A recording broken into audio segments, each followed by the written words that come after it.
நேர்மையாக இருந்தாலும் கஷ்டம் துன்பம் போராட்டம் கெட்ட பேர் இப்படித்தான் வருது. உண்மையாக நடக்க முடியல. மருந்தளிச்சிட்டு போயிடலாமா? ருசி பார்த்துட்டே போக முடியாது.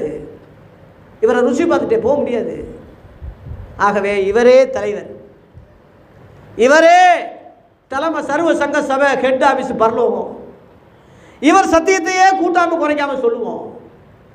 அவரால் நியமிக்கப்பட்ட ஆதி அப்போ கை காட்டினா அவங்கள பின்பற்றுவோம். அந்த நிருபங்களை சுவிசேஷங்களை கூட்டாமல் குறைக்காமல் சொல்லுவோம். இதுதான் என் கொள்கையா, உங்களுக்கும் கொள்கை ஆக்குங்க என்று சொல்லிக்கிட்டு இருக்கேனே தவிர வேற ஒன்றையும் நான் சொல்லலை.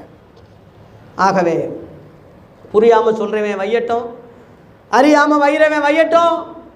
கடைசியில் இயேசு எல்லாவற்றையும் கேட்டுட்டு கடைசியில் பிதாவின் கரத்தில் தான் ஒப்பு கொடுக்குறாரு. பாருங்கள், இயேசு மறுபடியும் மகா சத்தமாய் கூப்பிட்டு ஆவியை ஒப்பு கொடுக்குறார். சங்கீதம்